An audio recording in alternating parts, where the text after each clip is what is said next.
episode of Easy Talk is sponsored by Spotlight Productions. When it comes to quality, Spotlight Productions strives to deliver excellence. Welcome to Easy Talk, real talk for true entrepreneurs. And today, while we are in quarter two, I want to talk to you guys about your finances, about your bookkeeping. Remember, you're a true entrepreneur. You are a business owner. You are somebody's CEO. And you need to know not only how to market your business, how to brand your business, but how to operate financially and effectively to where you're actually generating revenue. So I have a very special guest with you today that's going to help you not only get your books in order, but keep them in order so that you can see where you may have some gaps or how well you're doing or where you may need to flex. So let's welcome Miss Reva Marshall to the show. Reva, thank you so much for joining us today. Thank you so much for having me today. I appreciate that. Yes, awesome. And hey, we're in business to make money, right? Yes, exactly. We need to know what, how, when to do with our money. Exactly. We need you to tell us that, so teach us. So first, tell us a little bit about you, your background, and what made you start your business. So my name is Reva Marshall, of course. And what made me start my business is that I have been in finance for over 28 years, going on year 29. Oh, wow. Yes, so I'm aging myself. Oh, so you started when you were 5? I mean, you're a genius in math or what? Straight out of high school. So what made me start is that I've been with government, education, and now nonprofit. And by me doing it for so long, I realized that I have so much that I have within me that I want to pour out. And so I was talking to a friend, maybe the fall part of 2022, and I was talking on the phone. I said, hey, you know, I want to be able to take this financial literacy. I want to teach financial literacy. I want to help people with their books. You know, a lot of us didn't learn things when we were young. You know, credit was not taught. Finance was not taught. We were not taught about anything. The only thing we knew is like mama going to Kmart or Zayres. Now I'm really aging myself. Yeah, I remember Zayres. I remember Zayres. And when they were putting clothes in the layaway for school, we did not know that that was considered as budgeting. We just thought mama just was putting a little bit away and you know going to buy it a little bit over time. But that's budgeting. But we did not know that. We did not know that she had the budget to pay the light bill or anything like that. So credit was never taught. Finances, how to run a checkbook, anything like that, is never talked about in our community. So I had a heart for that. I have a heart for children now because a lot of our children now, they're lost when it comes to money. Yes. They're lost when it comes to credit. No one talks about credit score. And a lot of us in our age group, we learned about credit just by growing up and messing it up. Yes. But you got to realize that once you mess up, you can always clean it up. And that's the great thing about America. Oh, yes. You can always clean it up. And a lot of people will feel like, you know, I don't want to file bankruptcy. It's a bad thing. But sometimes bankruptcy depends on your situation. It could be a great thing. What it gives you a fresh start. Yes, because that's what it did for me. It gave me a fresh start. And that's when I realized, let me sit back and reevaluate myself. So then when I reevaluated myself, I'm like, all this knowledge that I have and everything that I know, instead of me working for someone, I don't want to do that anymore. Wow. So as I was talking to my friend on the phone, I was like, I want to do this financial literacy class. I'm going to start with my children. You know, so then I did the little crash course on my children and everything. I'm like, okay, it went pretty cool, right? That's it. I was at home on a February, and I was in the kitchen wiping down the counter. I'm just praying. I said, Lord, I don't always want to work for man. I want to one day work for myself. And, you know, manifesting. Yes. Once you speak something, it comes to fruition, right? They say you better watch what you say. Because the power is in the tongue now. It's in the tongue. And so I was like, okay, let me see how this is going to go. So I left it alone. So I said, okay, the first adventure was, I want to get an event hall center. That was the first adventure. Then I realized, nah, that's not quite what I want to do. Well, I'm going to get a 360 booth. Well, got that. Well, that's not really what I want to do, okay? And I said, you know what? I want to work with books because that's what I'm doing every day. And that's what made me start bookkeeping, budgeting, and more. I mean, it's your expertise. Like you said, you work with government, you work with nonprofits, so you know what bookkeeping looks like. Yes, in and out. I can do it in my sleep. I can do it in my sleep. And sometimes I go to bed with numbers and I wake up with numbers. I'm like, numbers, is that all that I know? But I love it. It's something that I love. I think math was my first love in school. And I've taken math into my adulthood life. And I just love it. So what I like to do now is that I teach financial literacy to children and adults. I do it to adults, children every quarter, but adults once a month. Okay. And so this coming month in June, on June the 6th, I'm going to have a free class for the young people going into the summer workforce from ages 14 to 18 at 11 a.m. at my office. And I'm going to have one on June the 13th that's going to be free from ages 19 to 99. Wow. Yes. And in that And where's class, your office? The office is located at 4711 Poplar Avenue, Suite 207, right across the street from Soulfish Cafe. Okay. Yeah, I know exactly where that is. Yes. So in those classes, you're going to learn a lot. You're going to learn, the children will learn everything about investing, savings, checking accounts, everything about when they earn their money, how to put their money back, and the importance of the 7-20-10 rule. Yes. You know, they don't know that 7-20-10. 70% is your expenses, 20% is your savings, and then 10% is tithing. It's tithing. You know, and if you don't go to church, you don't believe in church, then it's 10% of you helping someone. Yes. You know, you always do, you know, you lend a hand. And so for my adults, I teach them things about financial literacy, net worth. Because a lot, believe it or not, we do know that Michael Jackson or LeBron James, what their net worth is. But what is your net worth? Exactly. You know, we all have a net worth. What does your time cost you? Exactly. Everything costs, right? Besides these high gas prices. Everything costs. So I teach them their net worth. I teach them how to budget because I learned that a lot of adults do not know how to budget. No. And they don't know what a budget looks like. If I have the money for it, I can spend it. And you should think that way. But a lot of times, the extra money we say we have is really not extra. If you owe on a credit card or a loan or a bill and you've got some money that you consider extra, it needs to go toward knocking down that balance. Not, I'm going to take a trip, I'm going to buy these shoes, I'm going to buy this purse. You really don't, when you owe someone, there is no extra. Exactly. Because there's no extra unless you're debt free. Exactly. And they fail to realize that a lot of times that extra need to go into a savings account. Because a lot, I found out during my literacy classes, a lot of adults do not understand that you should have 3 to 6 months of a rainy day fund. Yes. Of saved up. You should always have 3 to 6 months because you never know what's going to happen. You never know. Even as a business owner, I tell entrepreneurs that I work with all the time, there is nothing wrong with having a part-time job or a full-time job that's flexible enough for you to do because you need residual income. You need some way to have additional income coming in from somewhere other than the one place you depend on, unless you have that 3, 6, 12 month savings somewhere. Yes, exactly.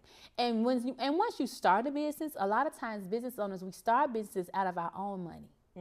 You know, we don't learn about, a lot of people don't know about OPM, other people's money. Other people's money. A lot of people don't know about that. A lot of people don't know how to gain business credit. Or having joint ventures. They don't know or that. Or having investors. Exactly. And those are things that I teach. And I also teach the things about needs and wants. Oh, because that what you need is not always what you want. That's a big one. You know. And to me, that's a reality type thing. Because your way of living and how you want to live will make you feel like something you want is something you need when it's really not. Exactly. But if that's the way you're used to living, it's a need for you. Or I need that. I need that. When in actuality, you don't. And then when you sit back and you think about all of your wants, and if you don't purchase your wants, you imagine how much money you will have in a savings account. And so I teach my clients of how to do what I call the Christmas Club. Oh, yeah. And I took that from experience. Yeah. And my experience with that was, I remember I had 3 children. I raised my niece and my 2 boys. Okay. And there was one Christmas where we had nothing, but all I had was $200 to my name. And I'm like, Christmas is coming. What am I going to do? And there was no one to give me any money. And I'm like, but I want them to have a nice Christmas. So what I did was I went around the corner to Burlington. I took that $200. I spread that $200. I learned from that lesson. I joined the Christmas Club, and we've been all right ever since. Yeah, because for 12 months, you get to save up. Christmas comes the same time every year. But if you don't prepare for it, then this is what happens. Right. And so then what I learned from that was it taught me, so I had to learn myself. So it taught me the importance of savings, being prepared for the future. And then it taught me that I didn't have to use my bill money on certain birthdays or anything like that. So it taught me a lot. So that's why I say a lot of my knowledge comes from also my job, but also personal experience. Yeah, well, you know, so you've learned what not to do and you're sharing that. Yes. So that takes a humble spirit. That takes someone that is grateful to God for the things that He has spared you and brought you through to say, hey, like my pastor, Reverend Ed Parker Jr. would say, I got the T-shirt. I've been there, done that. You don't have to do it. Yeah. Let me tell you what not to do. Yes, yes. So how do you get adults especially to really listen to you and think about the things that you're saying? How does that come across? Is there a method that you use? Or? Yes, it is. So when I start my classes, what I do first is I tell my story. Because see, no one wants to listen to someone who does not have a story. That's true. So they want to know that you've been where they are. I've been there, exactly. So I tell them about how, hey, I filed bankruptcy. It was hard for me raising 3 children, and I'm not ashamed of my story because my story is my testimony. And if I didn't have that test, then I couldn't have what I have today. Yeah. So I'm grateful that Sky Daddy is what I call him. Sky Daddy gave me my test. Yeah. And you passed. And I passed. You yes, passed. I passed it. I super passed it because he blessed me so highly, and I'm so grateful. I'm so grateful to him. But I give them my story, and then I give them an icebreaker. I'm like, so tell me, what is the one thing that you want to learn today? You know, you're here to learn about finances. What do you want to learn? You know, what is finances to you? What is finance literature to you? I ask them, you know, what do you consider as a long-term goal? What is a short-term goal? And you'll be surprised with it. Adults don't know what a long-term, short-term, and then another one, a stretch goal. Oh, wow. And so people are like, what's a stretch goal? So tell our audience what a stretch goal is, just in case you don't know. We want to educate you as well as engage you. So what is a stretch goal? So a stretch goal is when you, like, you're 10 or whatever. And a stretch goal could be like, I want to work. So, you know, that's, you know, you're going to do that when you graduate. But once you start working, your stretch goal is your retirement. So you got to work 20 to 30 years to get there, right? So your stretch goal is your retirement. So your short term is anything 6 months or less. Yep. Your long term, anything a year or year to 3 years. And anything past that, consider is a stretch goal. It's going to take you years. So for entrepreneurs, an example of a stretch goal would be, what am I going to do with my business when I retire? Am I going to pass it down? Am I going to sell it? And when is that point going to be? Exactly. How does my business outlive me? Exactly. And then a stretch goal is like, am I going to leave it to my children? You know, and if they do, am I going to leave it to the right child? You know, so you have to think about those things. And you have to plan and prepare for that. Exactly. And it needs to be in writing. Exactly. So part of my class, I've had several classes almost every weekend this year. Oh, wow. And one of my classes, you've been busy. I've been very busy. And one of my classes, I had attorney Chastity Grace to come in. And we talked about family law, right? And in that, we talked about trust, conservatorship. We talked about estates and everything. And so we learned a lot in that class. Had insurance agencies come out. I had class about retirement, what to do about retirement, preparing for retirement. Your insurance after you retire. Remember, when you leave your job, guess what stays? Your insurance stays. At your job, you have to have it. And so I brought someone. You leave the job, you leave that discounted insurance benefit. Yes, you do. Because they've got a corporation or a certain amount of employees, which gave them the discount to give you $40 or $50 a pay period or $200 a month or whatever it is. I know as an entrepreneur, when I left my job, I was paying $800 a month. Wow, that's a lot. I was paying $800 a month. But I feel like I could not have it. It was like, I need insurance. Correct. Because what? We never know what life is. You never know what's going to happen. You never know what's going to happen. So your business, is it a nonprofit or is it a for-profit? It's a for-profit. So how do you market to gain revenue? So I market on Facebook, Instagram, all social media platforms. I also do posters. I have certain companies that I go to, and I set up my flyers when I want to advertise. I have classes and things like that. And then a lot of it comes from word of mouth. Like recently gained a very respectable client just by knowing a banker. You know, me being, you know, knowing a banker through my job, and we was doing great. We developed a relationship. And doing that, I just got a call one Friday night at like 7 o'clock at night and say, hey, may I speak to Miss Reva? I'm like, this is she. And she was like, well, I'm so-and-so and so-and-so, and I need help. And I was, recommended to you by, and she told me who she was. And I was like, oh, okay. She said, can you meet me? I said, when do you need to meet? She said, yesterday. I said, oh, it's Friday night. Can we meet tomorrow? After 5. Yeah. Right. I said, well, I can meet you in the morning. So doing that, I was able to land actually 2 contracts. Wow. Congratulations. Thank you. That relationship building, relationship building is so critical. Having a brand and a name, and I tell people all the time, you want to develop a brand, that you can manage, not one that manages you. You don't always want to be cleaning up and explaining because other people's perception is your reality. Correct. So what are you putting out there that people know and understand about you that you can be proud of? And so obviously for you to have been referred by someone and you landed not one, but two contracts out of one person, your brand is valuable. Yes, it is. I believe in transparency. Yeah. I believe in making sure that people understand that what you're getting for your money is actually worth your money. Wow. I don't believe in overpricing. And that's very important. That's very important. Because I remember when I started my first adventure with the first business I thought I wanted. Yeah. I paid an outside online company to do like all my legal jargon and paperwork and everything. And then when I got it back, I looked in, I read, I was like, I could do this myself. Wow. And so when someone came to me for the same thing, recently another client I have came to me for the same thing, I gave them a price. They just looked at me and stared at me. I'm like, what's wrong? They was like, I paid another online company, and I said, it's not that hard.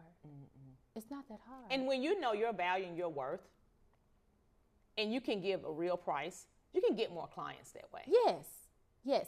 And through that client, he's like, you know what? So now you're my secretary. And you're my Exactly. I said, huh? I said, it's all a part of building that trust. I mean, and when you can lay out and understand, you talk about your value and your net worth, knowing, okay, this is what my time is worth to me, and this is what I do. And a lot of people upcharge, not just because they know that this is what it's worth, but because they're just literally price gouging. I mean, it is what it is. And they don't have the experience to go behind it, nor the quality of work to go behind it. Yes.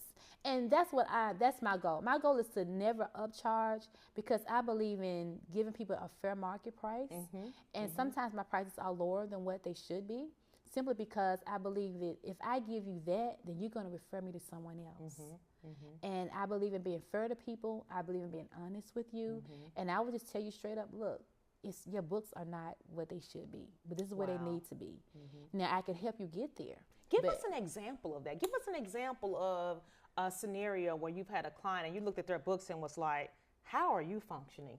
Because a lot of times as small business owners, we know how to work the business, but we don't really know the operations piece. And we're doing the best that we can trying to bring the money in. But what should that look like? Is that a loaded question, or can you give us an example? No, I can give you an example. Okay. So my motto is, we handle your books while you handle your business. Okay. Okay, that's my motto. And so once I run across someone's books and I'm working with them, and I will have a meeting with them quarterly, weekly, however our contract designed to be for the health of the meeting, I'll let them know after the first month or two what I'm looking at, and I tell them what I see. And I'm like, maybe you want to reduce your expenses here because you're not you spending too much out here. You need to go here. And I had one client to one day say, but I like having that. And I said, well, do you still want to have a business? I mean, straight up, like, do you still want to have a business? Right, because this is taking you under. Because you're gonna go back to a 9 to 5 if you want it. So you have to kind of like reel them in that way. And I'm a certified life coach, financial life coach. And so I started asking open-ended questions. Yes. So when I'm working with my clients, sometimes I ask open-ended questions. Well, what do you want to see out of this? What is your goal? What is your end goal? And that helps you meet them where they are, to take them to where they need to be. Exactly. Because unless you know where someone is, you don't know where to go. You don't know where to take them. Yeah. So I always ask my clients, okay, let's evaluate your current state. Let's look at your future state. Where do you want to be? And I'm going to help you strategically fill these gaps. Yep. That's exactly what I have to do at times. And I think that's the joy, because when I see that they made it and they've gotten there, man, I feel so elated about that part. And I do like credit repair. Man, when I can see someone go from a low end, go from fair to good, I get excited about that. It's just fair to good. You ain't made it to the 800s, but I'm happy because you went from fair to good. Because that's progress. Yes. Yeah. And that can be challenging, because then you can run into a client who still want to spend. And that's hard. Yes. Again, back to those habits, the way you want to live. Now, in my opinion, and please correct me, that's one of those things where it has to be a change in your mindset. Exactly. So when I do my financial literacy class, this is the one thing I get a kick. I love this part of my financial literacy class. It's two things I love. I love the needs and wants game, because then it make them look at like, man, I'm really wasting money. I'm like, you really are. And then I love showing them the little clip of the Cosby Show. Remember when Theo wanted to move out the house? Oh my God! And Bill Cosby was taking the money from him. Yes, I show that at every class, and people sit back. They look at it, and then they sit there, and adults they be like, I remember that. I'm like, yeah, we aging ourselves, aren't we? But we're doing it. We know it, but we are subconsciously doing the exact same thing. Right. So then when Bill Cosby said, "Are you planning on having a girlfriend?" He said, "Yes." He said, "Well, you broke." And then after that, I'd be like, "Oh, so y'all, what did y'all learn from watching Theo?" Yeah. Right. And then that's when I do the niece and wants. So now you see that you cannot go to the Chris Brown Usher concert. Exactly. You really can't go. or the Beyonce concert. Right. Now that was one of my clients. And that's how she became my client. So I have a group of friends, and we hang out sometimes. And then she was like, I bought some tickets to the Beyonce concert. And then we just sitting there, walking around the house, just eating and everything. And then she talked about how much the tickets cost. My head came off my shoulder. I was saying, you spend what? I said, you did what? She was like, yeah. I said, I just looked up, I was like, okay. Then she called me this year. Well, if I need your help, I said, girl, I got you. And see, now that's what friends are for. When she come, I'm like, I got you. And we're going to do this together. Because I love my sister circle so much. And it's so important to have. They are. To where I never want to see one of my sisters fall.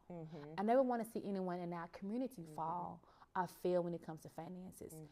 Just because we wasn't taught as we were growing up, that doesn't mean that as an adult that we can't not learn from it. Yes. And it does not mean that we cannot teach our children now. And that's my part. That's why I love teaching the children. I did a financial literacy class for children, and I did one. It was from ages 18 to 21. Okay. So what I did, I had a counterpart. Coach Toy came in. She did the high school children for me, and I did the elementary children, right? Elementary, middle school children. And so I asked them what was a long-term or short-term goal. I had a 9-year-old who was in that class. And I said, what's a short-term goal? She answered it. I'm like, okay, now I know this girl hadn't seen my PowerPoint. Then I pulled it up, and the answer was right, long-term goal. She raised her hand again. I'm like, wow. Now I know this girl have not seen my PowerPoint. And so it's just uncommon, right? So then I'm like, okay, then they had like little whiteboards. I said, now write down what you want your long-term goal to be. And she said, I want to go to college.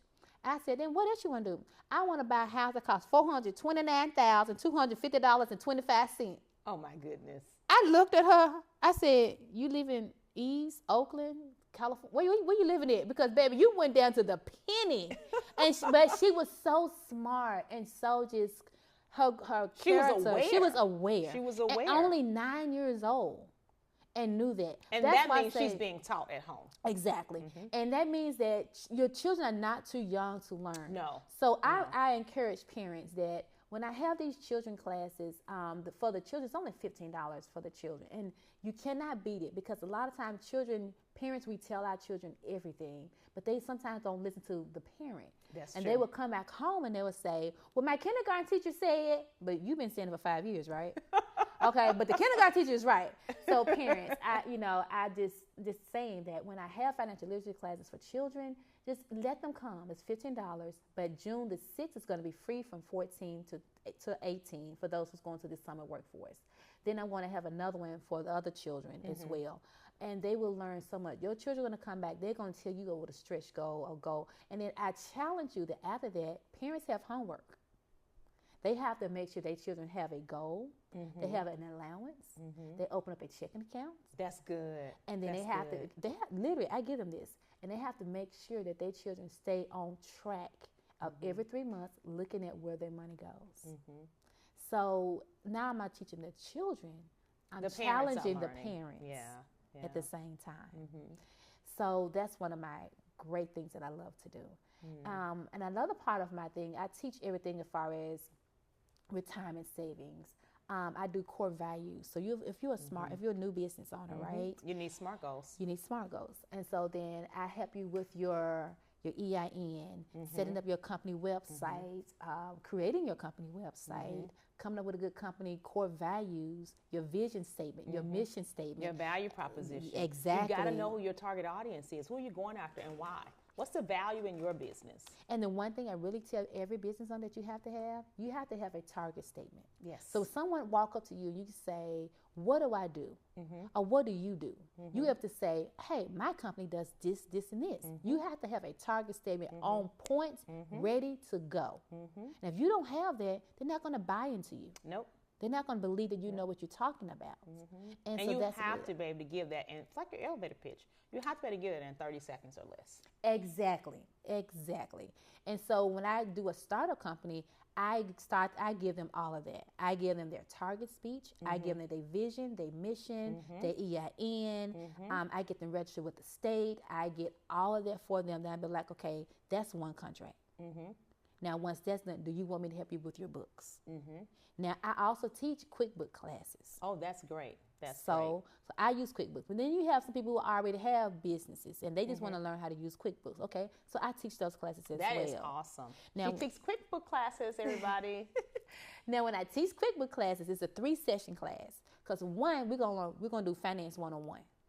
We're gonna learn about just set the ground stage. You gotta have the foundation. You gotta know what finance is first. Okay? Right. You gotta know what accounting is. Just have an overview. I'm not saying you don't know, but let's just do a quick overview. Just do a quick overview. You gotta know what accounts, sub accounts. You know what equity, liabilities. You gotta know how to do a P&L statement. You gotta know balance sheet. All that. You gotta know all that first. And then the second class is when we go into actually introduce you to QuickBooks, where you purchase the QuickBooks software, and then we go into actually learning the steps and the different qualities and the different parts of QuickBooks and how to work QuickBooks. Because QuickBooks has a lot in it that you can use. But it's so fun. I love QuickBooks. You can use QuickBooks for your expenses as well as your payroll. Exactly. Expense inventory, and as well as your inventory, and keeping up with your mileage. Yep. And so, and a lot of people didn't know that. And QuickBooks is also a good way when it's time for tax preparation. You pull that P&L report, that profit and loss report. That's all you need to do, Schedule C. And I do tax preparation. So awesome. So you've got the entire journey covered. Yes. One-stop shop. Yep. So, and then the third step of the QuickBooks class is that then we put in fictitious, customers. And we do invoices, and we do payment statements, and we do everything. And I teach you actually how to really use your QuickBooks tools. And having a nice professional invoice to send to your clients really shows the professionalism of your business. Whether you just started and this is your first customer or is your 110th customer. Exactly. That invoice needs to represent your brand. Exactly. It does. And having a website to where your customers can go directly to your website and not only... a domain name. And a domain. You need to be able to say your email address is Reva at... Bookkeeping and more. Yes. So yes. And by the way, it is Reva at Bookkeeping, Budgeting, and More. So if they want to connect with you... And it's not at Gmail. It's .org. Oh, it's .org. It's .org. Because, and the reason I made it, someone asked me why didn't I do because why didn't I do .org is typically for nonprofit organizations, right? So because I'm tell you why I did .org. I did .org because I knew that I didn't want to stay plateau and low in my business. I know that Sky Daddy is going to take me high. So I know that one day I'm going to have employees and I'm going to have an organization. So that's why I picked .org. Because once I prayed, I said, Lord, .com is here. But I know that you're going to take me here. So that's why I picked .org. So much great information, but I want to make sure that the audience knows how to connect with you. So can you tell us how to reach you? Yes. You can reach me by phone at 901-707-8513. My email address is Reva at bookkeepingandbudgeting.org. My web address is bookkeepingbudgetingandmore.org. I'm located at 4711 Poplar Avenue, Suite 207, directly across from Soulfish Cafe. I'm going to have 2 free classes coming up. Saturday, June the 6th at 11 a.m. from ages 14 to 18 for the children going into the workforce to make sure they understand everything about the money that they will be earning this summer. I will have another free class on June the 13th from ages 19 to 99 for anyone who wants to learn anything about financial literacy, budgeting, net worth, needs and wants, and anything about credit management. I also will have a exciting class in July, Men, Money, and Mood. Because when a man's mood isn't right, I bet you his money isn't right either. But I'm also going to bring back a class called Bubbles and Budgets right before school starts, because as women's mothers, we need to learn how to balance life between children, money, and budgeting, because it can be stressful raising children, aging parents, a spouse, and a significant other. And I'm here to help. Bookkeeping, budgeting, more. We're here where we focus on your books while you focus on your business, clients, and invest in your employees. Awesome. Wow, this is exciting. This is great stuff, you guys. Again, this is real talk for true entrepreneurs. And I know that you have learned so much from this and that you will be reaching out to Ms. Reva. She is going to be available for you. She can talk to you globally. We've got Zoom. Yes. You can always have a Zoom meeting. So if you're not in Memphis, that does not mean that you are not able to reach her. So please make sure that you reach out to her. Again, she will answer your call. She will answer your email. And she has some free classes coming up that you may want to take advantage of. So please make sure you reach out to her. And until next time, thank you for watching, and we'll see you next time. This episode of Easy Talk is sponsored by Spotlight Productions. When it comes to quality, Spotlight Productions strives to deliver excellence.